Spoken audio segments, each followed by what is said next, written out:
Hello everyone, welcome back to my YouTube channel. ಹೇಗಿದ್ದೀರಾ ಎಲ್ಲರೂ ಆರೋಗ್ಯದಿಂದ ಇದ್ದೀರಾ ಅಂತ ಅನ್ಕೊತ ಇವತ್ತೊಂದು ಲಾಗ್ನ ಸ್ಟಾರ್ಟ್ ಮಾಡೇನಿ.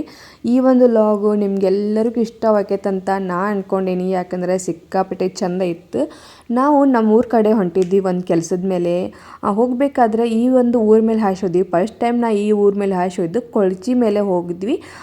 ಕೊಳ್ಚಿ ಒಂದು ಊರ ಮೇಲೆ ಹಾಸೋಬೇಕಾದ್ರೆ ಇಲ್ಲಿ ಕೊಳ್ಚಿ ಪಾರ್ಕ್ ಅಂತಂದು ಒಂದು ಪ್ಲೇಸ್ ಸಿಕ್ತು. ಸಿಕ್ಕಾಪಟ್ಟೆ ಚಂದ ಇತ್ತು. ಯಾಕಂದರೆ ನಾವು ಬೈಕ್ ಮೇಲೆ ಹೊಂಟಿದ್ದು, ಹೋಗಬೇಕಾದ್ರೆ ಎಷ್ಟು ವಾವ್ ಅನ್ನೋ ಥರ ಆಯ್ತು ನನಗೆ. ಎಷ್ಟು ಸಿಕ್ಕಾಪಟ್ಟೆ ಚಂದ ಇತ್ತು.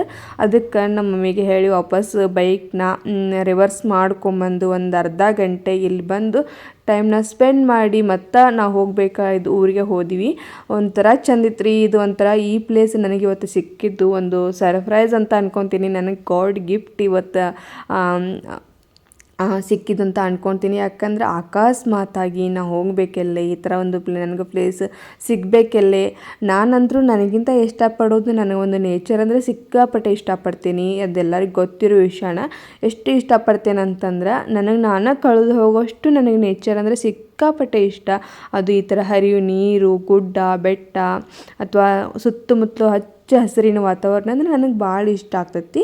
ಹೀಗಾಗಿ ನನಗೆ ಇವತ್ತು ಇದೊಂದು ಪ್ಲೇಸ್ ಸಿಕ್ಕಿತ್ತು ಗಾಡ್ ಗಿಫ್ಟ್. ನನಗೆ ಹೋದ ಟೈಮ್ ಚಲೋ ಐತೆ ಅಂತಂದಾಗ ಈ ಥರ ಒಂದು ಪ್ಲೇಸ್ ಸಿಕ್ಕೈತಿ. ಅದು ನನಗೆ ಗಾಡ್ ಗಿಫ್ಟ್ ಅಂತ ಅನ್ಕೊತೀನಿ ಅಥವಾ ಮ್ಯಾನಿಫೆಸ್ಟ್ ಅಂತ ಅನ್ಕೊತೀನಿ. ಯಾಕಂದರೆ ನಾನೆಲ್ಲ ಅದೇ ಥರನೇ ಯೋಚನೆ ಮಾಡ್ತಿರ್ತೇನಲ್ಲ, ಅದು ನನಗೆ ಸಿಗ್ತೈತಿ. ನಾನು ಯಾವತ್ತೂ ಮ್ಯಾನಿಫೆಸ್ಟನ್ನ ನಂಬ್ತೀನಿ. ಹೀಗಾಗಿ ನನಗೆ ಇದೊಂಥರ ಗಾಡ್ ಗಿಫ್ಟ್ ಅನ್ನಿಸ್ತು. ನೋಡಿರಲ್ಲ ಎಷ್ಟು ಚಂದ ಐತಿ ಹರಿಯೋ ನೀರು. ಇನ್ನೂ ಇದು ಮಳೆಗಾಲ ಅಲ್ಲ, ಆದರೂ ಇಷ್ಟು ನೀರು ಐತಿ. ಇನ್ನು ಮಳೆಗಾಲದಂದ್ರೆ ತುಂಬಿ ಹರಿತಿರುತ್ತಲ್ಲ, ಅವಾಗ ಇನ್ನೂ ಚಂದ ಕಾಣ್ತಿರ್ಬೋದು. ಇಲ್ಲಿ ಮಮ್ಮಿ ಒಂದು ಬರೀ ಬಂದು ಹೋಗಿದ್ದಾರಂತೆ. ನಾನಿದ್ದೆ ಫಸ್ಟ್ ಈ ಕಡೆ ರೋಡ್ ಒಳಗೆ ಬಂದಿದ್ದು. ಇದನ್ನು ಇವತ್ತು ಫಸ್ಟ್ ನಾನು ನೋಡಿದ್ದು. ಇನ್ನು ನಾನು ನಮ್ಮಣ್ಣ ಒಂದು ಬೈಕ್ ಮೇಲೆ, ಇನ್ನು ನಮ್ಮ ದೊಡ್ಡಣ್ಣ ನಮ್ಮ ಮಮ್ಮಿ ಒಂದು ಬೈಕ್ ಮೇಲೆ ಹೊಂಟಿದ್ವಿ. ಹೋಗ್ಬೇಕಾದ್ರೆ ಚಂದ ಕಾಣ್ತದಕ್ಕೆ ಅವ್ರಿಗೆ ಹೇಳಿದ್ನೆ, ಇಲ್ಲ ಬಾ ಹೋಗೋಣ ಅಂತಂದು ವಾಪಸ್ ಕರ್ಕೊಂಬಂದ್ರು. ನೋಡಿದ್ವಿ ಒಂದು ಸ್ವಲ್ಪ ಹೊತ್ತು ಇಲ್ಲೇ ಕೂತ್ಕೊಂಡು ಹೋದ್ವಿ. ಇನ್ನು ಇಲ್ಲಿ ಸಂಕ್ರಮಣ ಟೈಮ್ ಒಳಗೆ ಭಾಳ ಜನ ಬರ್ತಾರಂತಂದ್ರೆ, ಅಂದರೆ ಹೊಳಿ ಜಳಕ, ಇದು ಹರಿ ನೀರೊಳಗೆ ಜಳಕ ಮಾಡಿದರೆ ಏನಾದರೂ ಪಾಪ ಕರ್ಮಗಳಿದ್ರು ಕಳೀತಾವಲ್ರಿ. ಹೀಗಾಗಿ ಸಂಕ್ರಮಣ ಒಳಗೆ ಕರಿ ದಿನ ಬಂದು ಇಲ್ಲೇ ಸ್ನಾನ ಮಾಡ್ತಾರಂತ. ಮಮ್ಮಿ ಒಮ್ಮೆ ಬಂದು ಹೋಗಿದ್ರು ಅಂತ ಹೇಳಿದ್ರು. ಇನ್ನು ನಮಗೇನಾದರೂ ಮುಂದಿನ ಸಲ ಸಂಕ್ರಮಣ ಈಗ ಬರ್ತೈತಲ್ಲ ವಾಪಸ್ ಫೆಬ್ರವರಿ ಹಿಂಗೆ ಬರ್ತಿರ್ತೈತಲ್ಲ, ಜನವರಿ ಫೆಬ್ರವರಿ ಸಂಕ್ರಮಣ ಎಲ್ಲ ಬರ್ತಿರ್ತೈತಿ. ಅವಾಗ ಏನಾದರೂ ಬಂದು ಹೋಗೋಣ ಅಂತಂದ್ರೆ ಹೇಳಬೇಕಂದ್ರೆ ನಾವು ಅಂದ್ಕೊಂಡಂಗೆಲ್ಲ ಬರೋಕ್ಕೆ ಆಗೋದೇ ಇಲ್ಲ. ಅಥವಾ ಮಕ್ಕಳೇನಾದರೂ ಫ್ರೀ ಇದ್ದಾಗ ಅಥವಾ ಅವ್ರಿಗೇನಾದ್ರು ಹಾಲಿಡೇ ಇದ್ದಾಗ ಮಕ್ಕಳನ್ನ ಕರ್ಕೊಂಬಂದು ಅದನ್ನ ನಮಗೇನಾದ್ರು ಊಟ ಅದೆಲ್ಲ ಕಟ್ಕೊಂಬಂದು ಇಲ್ಲೇ ಕೂತ್ಕೊಂಡು ಊಟ ಮಾಡಿ ಇದನ್ನೆಲ್ಲ ಸ್ವಲ್ಪ ಹೊತ್ತು ನೋಡ್ಕೊಂಡು ಹೋಗೋಕ್ಕೂ ಚಲೋ ಐತಿ, ಚಂದ ಐತಿ. ನೀವೇನಾದರೂ ರಾಮದುರ್ಗ ಅವ್ರಿಗೆ ಆಗಿದ್ರೆ ನಿಮ್ಗೆಲ್ಲರಿಗೂ ಗೊತ್ತೇ ಇರುತ್ತೆ ಈ ಪ್ಲೇಸ್. ಅಥವಾ ಸುತ್ತಮುತ್ತಲು ಇಲ್ಲೇ ಏನಾದರೂ ಸುತ್ತಮುತ್ತಲ ನರಗುಂದವರು ಏನಾದರೂ ನಿಮ್ಗೆ ಈ ಥರ ಪ್ಲೇಸ್ ಬೇಕಾಗಿತ್ತು ನೋಡೋಕೆ, ಚಂದ ಐತಿ. ಒನ್ ಡೇ ಟ್ರಿಪ್ ಹೋಗ್ಬೇಕಂತಂದ್ರೆ ಇಲ್ಲಿ ಬಂದು ಹೋಗ್ರಿ, ಚಲೋ ಐತಿ ಪ್ಲೇಸ್ ಮಾತ್ರ. ಆದರೆ ಇಲ್ಲಿ ತಿನ್ನೋಕದು ಏನು ಸಿಗೋಂಗಿಲ್ಲ, ಸುತ್ತಮುತ್ತಲು ಗುಡ್ಡ ಐತಿ. ಹೀಗಾಗಿ ತಿನ್ನೋಕೆ ಏನು ಸಿಗೋಂಗಿಲ್ಲ. ನೀವು ಏನಾದರೂ ತೊಗೊಂಬರ್ಬೇಕು ಅಂಗಡಿ ಒಳಗಾದರೂ ಅಥವಾ ಮನೆ ಒಳಗೆ ಆದರೂ ಏನಾದರೂ ಚುರುಮುರಿ ಚೋಡ ಅಥವಾ ಅಡ್ಗೆ ಕಟ್ಕೊಂಬಂದು ಇಲ್ಲಿ ಊಟ ಮಾಡ್ಬೋದು. ನೀವು ತಿಂದು ಕೂತ್ಕೊಂಡು ಊಟ ಮಾಡೋಕ್ಕೂ ಎಲ್ಲ ಚಲೋ ಐತಿ. ಇನ್ನು ಇಲ್ಲಿ ಕೆಳಗೆ ಇಳಿದು ಹೋಗೋಕ್ಕೂ ಮೆಟ್ಗಟ್ಟಿ ಅದೆಲ್ಲ ಅದಾವೆ ರೀ. 2 ಕಡೆ ಮೆಟ್ಗಟ್ಟಿ ಅದಾವು. ನೀವು ಆರಾಮಾಗಿ ಕೆಳಗೆ ಇಳಿದು ಕೂಡ ಹೋಗೋಕೆ ಇಲ್ಲಿ ದಾರಿ ಐತಿ. ಆದರೆ ಮಕ್ಕಳನ್ನದು ಕರ್ಕೊಂಬಂದ್ರೆ ಸ್ವಲ್ಪ ಹುಷಾರಾಗಿರಿ. ಇನ್ನು ಮಳೆಗಾಲ ಅಲ್ಲ ಇದು, ಇಷ್ಟು ನೀರು ಐತಿ, ಅಷ್ಟು ಚಂದ ಹರಿಯಾಕತ್ತೈತಿ. ಇನ್ನು ಮಳೆಗಾಲದೊಳಗೆ ಬಂದರೆ ಸಿಕ್ಕಾಪಟ್ಟೆ ನೀರು ಇರ್ತಲ್ಲ, ಇನ್ನೂ ಚಂದ ಕಾಣ್ತಿರತ್ತಿ. ಆದರೆ ನನಗೆ ಭಾಳ ಅಂದ್ರೆ ಭಾಳ ನೀರು ದುಮ್ಕಿ ಹರಿದು ನೋಡ್ರಿ ಇನ್ನೂ ಇಷ್ಟ ಆಕೈತಿ. ಸ್ವಲ್ಪ ನೀರೊಳಗೆ ಇಳಕ್ಕೆ ನನಗೆ ಭಯ, ಯಾಕೋ ಗೊತ್ತಿಲ್ಲ, ಸ್ವಲ್ಪ ಅನಿಸ್ತೀನಿ. ಆದರೆ ದೂರಿಂದನೂ ಅಷ್ಟು ಖುಷಿ ಪಡ್ತಿರ್ತೀನಿ ನೋಡಿ. ಹೇಳಿದ್ನೆಲ್ಲ ನಾವು ಏನು ಅಂದ್ಕೊಂಡಿರ್ತೇವೆ ಅದು ಆಗೋಂಗಿಲ್ಲ. ನಾವು ಏನು ಅಂದ್ಕೊಂಡಿರೋಂಗಿಲ್ಲ ಅದು ನಮ್ಗೆ ಸರ್ಪ್ರೈಸ್ ಆಗಿ ಒಂಥರ ಸಿಕ್ಬಿಡ್ತೈತೆ ಅನ್ನೋಕ್ಕಿದ್ದವ ಇವತ್ತು. ಇದ ಕಾರಣ ನಾನು ಮನೆ ಬಿಟ್ಟಿದ್ದು ಟೈಮ್ ಚಲೋ ಇರ್ಬೋದು ಅಥವಾ ಅವತ್ತು ನನಗೆ ಲಕ್ಕಿ ಡೇ ಇರ್ಬೋದು ಈ ಥರ ಸಿಗೋಕ್ಕೆ. ಇನ್ನು ನನ್ನ ಮಕ್ಕಳಿಗೆ ನಾ ಇಲ್ಲಿ ಬಂದು ಹೋಗಿದ್ದು ಗೊತ್ತಿಲ್ಲ. ನಾ ಏನಾದರೂ ಇಲ್ಲಿ ಬಂದು ಹೋಗಿದ್ದು ಏನಾದರೂ ಗೊತ್ತಂದ್ರೆ ಸಿಕ್ಕಾಪಟ್ಟೆ ಹೊಟ್ಟೆ ಹುರ್ಕೊತಾರೆ. ಅವ್ರಿಗೇನಾದರೂ ರಮಿಸಿ ಮತ್ತೊಮ್ಮೆ ಹೋಗೋಣ ಅಂತೆಲ್ಲ ಹೇಳಿದ್ರೆ ಇನ್ನು ಅವ್ರಿಗೆ ಸಮಾಧಾನ ಮಾಡಬೇಕು, ಅವಾಗ ಸಮಾಧಾನ ಆಗ್ತಾರೆ. ಇನ್ನು ಇದ್ರ ಬಗ್ಗೆನೇ ನಮ್ಮ ಅಣ್ಣರೆಲ್ಲರೂ ಮಾತಾಡ್ತಿದ್ರು, ಇದು ಯಾವಾಗ ಕಟ್ಟಿದಾರ, ಯಾವಾಗ ಕಟ್ಟಕ್ಕೆ ಸ್ಟಾರ್ಟ್ ಮಾಡಿದಾರ ಅಂತಂದು ಅಲ್ಲಿ ಬೋರ್ಡ್ ಕೂಡ ಹಾಕಿದ್ದಾರೆ. ಅದನ್ನೆಲ್ಲ ನೋಡಿ ಅದನ್ನ ಕೂಡ ಮಾತಾಡಿದ್ರು ಅವರು. ಇನ್ನು ಇದು ನಾವು ಹೋಗಬೇಕಾಗಿದ್ದು ಒಂದು ಊರಿಗೆ ಹೋಗಿದ್ವಿ, ಅದು ಯಾವುದೋ ಕೆಲಸದ ಮೇಲೆ. ಅಲ್ಲಿ ಹೋಗಿ ವಾಪಸ್ ಬರಬೇಕಾದ್ರೆ ಮತ್ತು ರಾಮದುರ್ಗ ಮೇಲೆ ಹಾಸಿ ಬಂದ್ವಿ. ನಾವು ರಾಮದುರ್ಗ ಮೇಲೆ ಹಾಸಿ ಸುತ್ತಾಕಿ ಬೇರೆ ರೂಟಿಂದ ನಾವು ನರಗುಂದಕ್ಕೆ ಬಂದೀವಿ. ಬರಬೇಕಾದ್ರೆ ಈ ರಾಮದುರ್ಗ ಘಾಟ್ ಮೇಲೆ ಹಾಶ್ ಬರ್ತೀವಲ್ರಿ, ಅಲ್ಲಿ ಒಂದು ನೀವು ಎಲ್ಲರೂ ನೋಡಬೇಕಾದಂಥ ಒಂದು ಸ್ಥಳ ಐತಿ. ಅದು ಏನಂತಂದ್ರೆ ಶಿವನ ಮೂರ್ತಿ ಕಟ್ಟಿಸಿದ್ದಾರೆ ಇಲ್ಲಿ ರಾಮದುರ್ಗ ಗುಡ್ಡದ ಮೇಲೆ. ಅದು ನಮ್ಮ ಕರ್ನಾಟಕದೊಳಗೆ 2ನೇ ಸ್ಥಾನಕ್ಕೆ ಐತಿ ಈ ಒಂದು ಶಿವನ ಮೂರ್ತಿ. ಅಷ್ಟು ದೊಡ್ಡದೈತಿ ಇದು. ಕರ್ನಾಟಕದೊಳಗೆ 1ನೇ ಮೂರ್ತಿ ಮುರುಡೇಶ್ವರ, ಆಮೇಲೆ 2ನೇದ್ದು ಇದು ನಮ್ದು ರಾಮದುರ್ಗ ಘಾಟ್ ಮೇಲೆ ಕಟ್ಟಿಸಿದ್ದಾರೆ ಶಿವನ ಮೂರ್ತಿ. ಸಿಕ್ಕಾಪಟ್ಟೆ ಅಂದ್ರೆ ಸಿಕ್ಕಾಪಟ್ಟೆ ಚಂದ ಐತಿ. ಎಲ್ಲರೂ ನಿಮ್ಗೇನಾದರೂ ದೇವ್ರ ಮೇಲೆ ಭಾಳ ಭಕ್ತಿ ಇತ್ತಂದ್ರೆ ಅಥವಾ ನಿಮ್ಗೇನಾದರೂ ಈ ಒಂದು ಪ್ಲೇಸ್ನ ನೋಡ್ಬೇಕಂತಂದ್ರೆ ಒಂದು ಬರೆ ಬಂದು ಹೋರಿ, ಸಿಕ್ಕಾಪಟ್ಟೆ ಚಂದ ಐತಿ. ಇಷ್ಟೆಲ್ಲ ಹೇಳಕತ್ತೇನಲ್ಲ, ನಾನು ಇಷ್ಟು ದೂರಿಂದನೇ ನೋಡೇನಿ, ಒಂದು ಸಲನೂ ಇನ್ನೂ ಹತ್ತಿರಕ್ಕೆ ಹೋಗಿ ನೋಡಿಲ್ಲ. ಯಾಕಂತಂದ್ರೆ ದೇವರು ನಮ್ಮನ್ನ ಅಲ್ಲೇ ಆ ಸ್ಥಳಕ್ಕೆ ಹೋಗುವಂಥ ಇನ್ನೂ ನನಗೆ ಟೈಮ್ ಬಂದಿಲ್ಲ ಅಂತ ಅನ್ಕೊತೀನಿ. ಸಿಕ್ಕಾಪಟ್ಟೆ ಚಂದ ಐತಿ. ಇಲ್ಲೇ ಈ ಒಂದು ದಾರಿ ಹೋಗ್ಬೇಕಾದ್ರೆ ಸಾಕಷ್ಟು ಸಲ ನೋಡೇನಿ ಅದನ್ನು. ಒಮ್ಮೆ ಹೋಗ್ಬೇಕಂತ ಅಂದ್ಕೊಂಡ್ರು ನನಗೆ ಅವತ್ತು ಹೋಗೋಕ್ಕಾಗಲಿಲ್ಲ. ಅದೇನೋ ಗೊತ್ತಿಲ್ಲ, ಇನ್ನೂ ನನಗಲ್ಲಿ ಹೋಗೋ ಟೈಮ್ ಬಂದಿಲ್ಲ ಅಂತ ಅನಿಸ್ತೈತಿ. ಒಮ್ಮೆ ಹೋದರೆ ಅದನ್ನೆಲ್ಲ ಪೂರ್ತಿ ವಿಡಿಯೋ ಮಾಡಿಕೊಂಡು ನಿಮ್ಮ ಜೊತೆ ಶೇರ್ ಮಾಡ್ಕೊತೀನಿ. ಅಥವಾ ನಿಮ್ಗೇನಾದರೂ ಹೋಗ್ಬೇಕಂತಿದ್ರೆ ಈ ರಾಮದುರ್ಗ ಗುಡ್ಡದ ಮೇಲೆ ಇದು ಒಂದು ಶಿವನ ಮೂರ್ತಿ ಕಟ್ಸಿದ್ದಾರೆ. ಸಿಕ್ಕಾಪಟ್ಟೆ ಚಂದ ಐತಿ, ಹೋಗ್ರಿ ಬರ್ರಿ. ಇನ್ನು ಇಲ್ಲೇ ಶಿವರಾತ್ರಿ ದಿನ ಭಾಳ ಅಂದ್ರೆ ಭಾಳ ಚಂದ ಮಾಡಿರ್ತಾರೆ. ಆ ಟೈಮ್ ಒಳಗೆ ಹೋದ್ರಂತ್ರಿ ಭಾಳ ಅಂದ್ರೆ ಭಾಳ ಚಂದ ಇರತ್ತಿ. ಅಥವಾ ಶ್ರಾವಣದಾಗ ಹೋದ್ರೂ ಇನ್ನೂ ಚಂದ ಇರತ್ತಿ. ನಿಮ್ಗೆ ಯಾವಾಗಾದರೂ ಟೈಮ್ ಸಿಕ್ಕರೆ ಹೋಗಿ ಬರ್ರಿ. ಇನ್ನು ಇಲ್ಲೆಲ್ಲ ಒಂಥರ ಚಂದ ಐತ್ರಿ. ರಾಮದುರ್ಗ ಘಾಟ್ ಹೆಂಗೈತಂದ್ರೆ ಸಿಕ್ಕಾಪಟ್ಟೆ ಅಂದ್ರೆ ಸಿಕ್ಕಾಪಟ್ಟೆ ಚಂದ ಐತಿ.